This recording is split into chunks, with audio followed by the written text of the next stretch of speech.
આકાશવાણી સમાચાર સોનલ પરમાર વાંચે છે. સૌપ્રથમ મુખ્ય સમાચાર. સંરક્ષણ મંત્રી રાજનાથસિંહે કહ્યું છે કે ભારત ક્ષમતા નિર્માણ, સ્થાયી ટેકનોલોજી અને ઔદ્યોગિક ભાગીદારી માટે સંરક્ષણ ક્ષેત્રે અમેરિકા સાથે મળીને કામ કરવા આતુર છે. નેપાળના તનાહુન જિલ્લામાં થયેલા માર્ગ અકસ્માતમાં મૃત્યુઆંક વધીને 41 થયો. પ્રધાનમંત્રી નરેન્દ્ર મોદી આવતીકાલે આકાશવાણી પરથી પ્રસારિત થનારા મન કી બાત કાર્યક્રમ દ્વારા પોતાના વિચારો રજૂ કરશે. ભારતે તેના સૌપ્રથમ રિયુઝેબલ હાઇબ્રિડ રોકેટ રૂમી 1ને ચેન્નાઈથી મોબાઈલ લોન્ચર દ્વારા સફળતાપૂર્વક લોન્ચ કર્યું. કેન્દ્રીય આરોગ્ય મંત્રાલયે તમામ કેન્દ્રીય સરકારી હોસ્પિટલો અને તબીબી સંસ્થાઓને દીક્ષાંત સમારોહ માટે નવો ડ્રેસ કોડ તૈયાર કરવા જણાવ્યું. અને ભારતીય બેટ્સમેન શિખર ધવને આંતરરાષ્ટ્રીય અને સ્થાનિક ક્રિકેટના તમામ ફોર્મેટમાંથી નિવૃત્તિની જાહેરાત કરી. સમાચાર વિગતવાર. સંરક્ષણ મંત્રી રાજનાથસિંહે કહ્યું છે કે ભારત ક્ષમતા નિર્માણ, સ્થાયી ટેકનોલોજી અને ઔદ્યોગિક ભાગીદારી માટે સંરક્ષણ ક્ષેત્રે અમેરિકા સાથે મળીને કામ કરવા આતુર છે. શ્રી સિંહે ગઈકાલે વોશિંગ્ટન ડીસીમાં US India strategic partnership forum દ્વારા આયોજિત રાઉન્ડ ટેબલમાં અમેરિકા સંરક્ષણ ઉદ્યોગના વરિષ્ઠ નેતાઓ સાથે વાર્તાલાપ કરતી વખતે આ મુજબ જણાવ્યું હતું.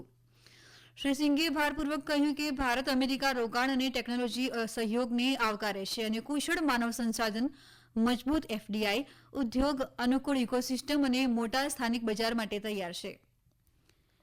રાઉન્ડ ટેબલમાં મોટી સંખ્યામાં અમેરિકા ડિફેન્સ અને ટેકનોલોજી કંપનીઓએ ભાગ લીધો હતો. સંરક્ષણ મંત્રીએ વોશિંગ્ટન ડીસીમાં અમેરિકાના રાષ્ટ્રીય સુરક્ષા સલાહકાર જેક સુલિવાન સાથે પણ મુલાકાત કરી હતી. તેઓએ વિકસિત ભૌગોલિક રાજકીય પરિસ્થિતિ અને કેટલાક મુખ્ય પ્રાદેશિક સુરક્ષા મુદ્દાઓ પર ચર્ચા કરી. બંને દેશોના સંરક્ષણ મંત્રીઓએ ભારત અને અમેરિકા વચ્ચે સુરક્ષા પુરવઠા વ્યવસ્થા કરાર પર ખુશી વ્યક્ત કરી હતી. બંને નેતાઓએ Indo Pacific region awareness programme, Quad પહેલ અને હિન્દ મહાસાગર ક્ષેત્રમાં સહયોગ વધારવાના ભારતના પ્રયાસોમાં થયેલી પ્રગતિની પ્રશંસા કરી હતી. નેપાળના તનાહુન જિલ્લામાં થયેલા માર્ગ અકસ્માતમાં મૃત્યુઆંક વધીને 41 થયો છે. યુવા બાબતો અને રમતગમતના રાજ્યમંત્રી રક્ષા ખડસે નેપાળના તનાહુન જિલ્લામાં માર્ગ અકસ્માતમાં બચી ગયેલા લોકોને પરત લાવવાની વ્યવસ્થા કરવા કાઠમંડુ પહોંચ્યા છે. સુશ્રી ખડસે સોશિયલ મીડિયા પોસ્ટમાં જણાવ્યું હતું કે તેમણે ભારતીય રાજદૂત નવીન શ્રીવાસ્તવ અને નેપાળના વિદેશ મંત્રાલયના સંયુક્ત સચિવ બેગરો ધુંગાના સાથે બચાવ કામગીરી અને આગળની કાર્યવાહી અંગે ચર્ચા કરી હતી. મહારાષ્ટ્ર સરકારના અનુરોધ પર ભારતીય વાયુસેનાનું વિમાન બસ દુર્ઘટનામાં મૃત્યુ પામેલા મહારાષ્ટ્રના શ્રદ્ધાળુઓના મૃતદેહ પરત લાવશે. યુવા બાબતો અને રમતગમતના વિભાગે પણ અકસ્માતમાં ઘાયલ થયેલા લોકોની મુલાકાત લીધી હતી. 16 મુસાફરોને વધુ સારવાર માટે એરલિફ્ટ કરી કાઠમંડુ લવાયા છે. કાઠમંડુમાં ભારતીય દૂતાવાસ ઇજાગ્રસ્તોની સારવાર માટે અને મૃતદેહોને વહેલામાં વહેલી તકે ભારત પરત લાવવા માટે સ્થાનિક અધિકારીઓ અને હોસ્પિટલ સ્ટાફ સાથે સતત સંપર્કમાં છે.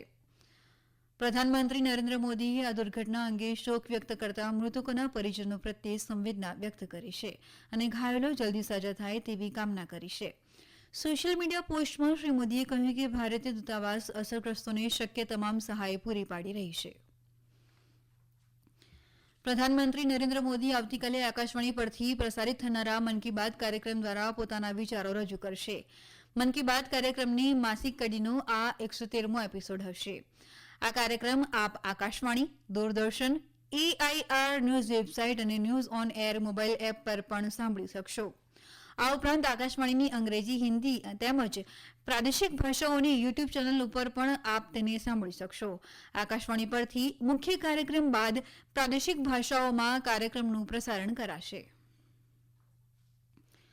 ભારતે આજે સવારે તેના સૌપ્રથમ રિયુઝેબલ હાઇબ્રિડ રોકેટ રૂમી 1ને ચેન્નાઈના ઈસ્ટ કોસ્ટ રોડ કિનારેથી મોબાઈલ લોન્ચર દ્વારા સફળતાપૂર્વક લોન્ચ કર્યું છે.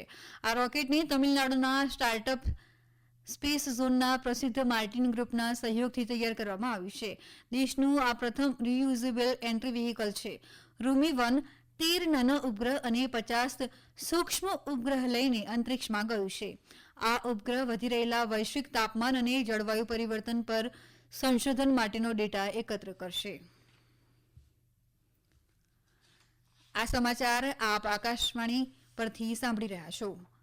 આ સમાચાર આપ અમારી YouTube channel AIR news Gujarat પર પણ સાંભળી શકશો. વધુ સમાચાર માટે આપ અમારા ટ્વિટર હેન્ડલ AIR_news_ABAD ને ફોલો કરી શકશો. સંદેશા વ્યવહાર મંત્રી જ્યોતિરાદિત્ય સિંધિયાએ ટેલિકોમ સેવા પ્રદાતાઓને નાગરિકોની સારી ગુણવત્તાની ટેલિકોમ સેવાઓ મળે તે સુનિશ્ચિત કરવા માટે તમામ જરૂરી પગલાં લેવા જણાવ્યું છે. શ્રી સિંધિયાએ ગઈકાલે નવી દિલ્હીમાં ટેલિકોમ સેવા પ્રદાતાઓ પર તાજેતરમાં રચાયેલી સ્ટેક હોલ્ડર સલાહકાર સમિતિ સાથે બીજી બેઠક યોજી હતી.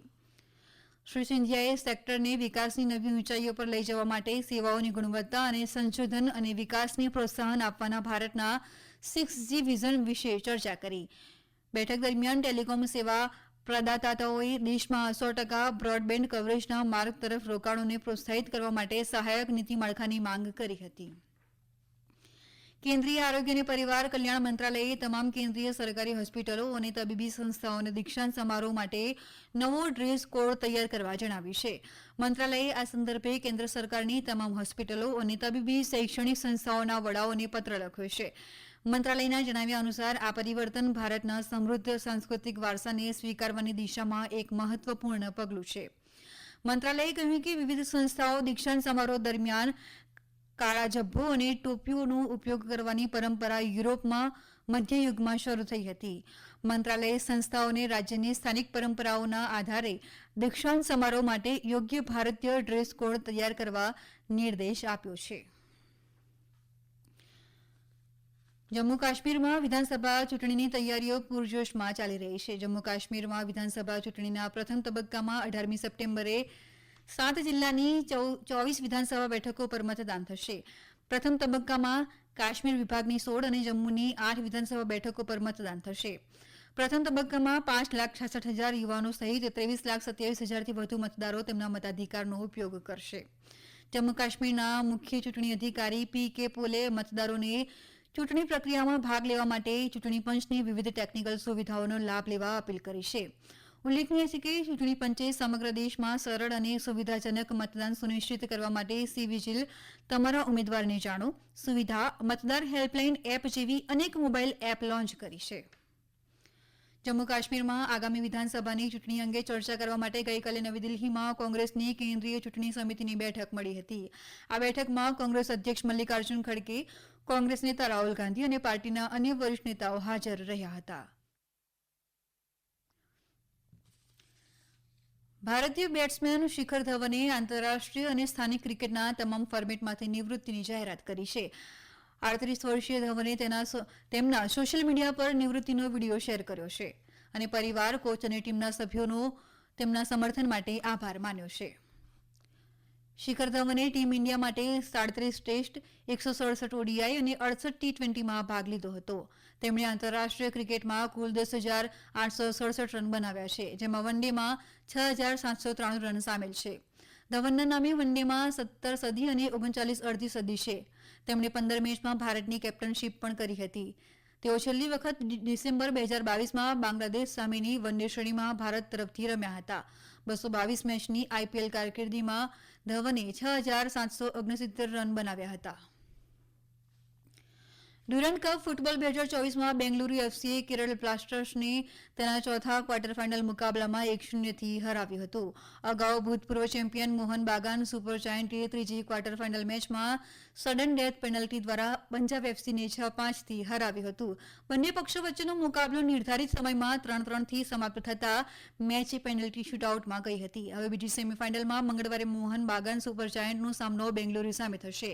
પ્રથમ સેમીફાઇનલ સોમવારે શિલોંગમાં નોર્થ ઇસ્ટ યુનાઇટેડ એફસી અને શિલોંગ લાજોંગ એફસી વચ્ચે રમાશે. અંતમાં મુખ્ય સમાચાર ફરી એકવાર. સંરક્ષણ મંત્રી રાજનાથસિંહે કહ્યું છે કે ભારત ક્ષમતા નિર્માણ, સ્થાયી ટેકનોલોજી અને ઔદ્યોગિક ભાગીદારી માટે સંરક્ષણ ક્ષેત્રે અમેરિકા સાથે મળીને કામ કરવા આતુર છે.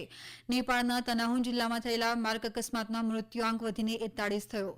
પ્રધાનમંત્રી નરેન્દ્ર મોદી આવતીકાલે આકાશવાણી પરથી પ્રસારિત થનારા મન કી બાત કાર્યક્રમ દ્વારા પોતાના વિચારો રજૂ કરશે. ભારતે તેના સૌપ્રથમ રિયુઝેબલ હાઇબ્રિડ રોકેટ રૂમી-1ને ચેન્નાઈથી મોબાઇલ લોન્ચર દ્વારા સફળતાપૂર્વક લોન્ચ કર્યું. કેન્દ્રીય આરોગ્ય મંત્રાલયે તમામ કેન્દ્રીય સરકારી હોસ્પિટલો અને તબીબી સંસ્થાઓને દીક્ષાંત સમારોહ માટે નવો ડ્રેસ કોડ તૈયાર કરવા જણાવ્યું.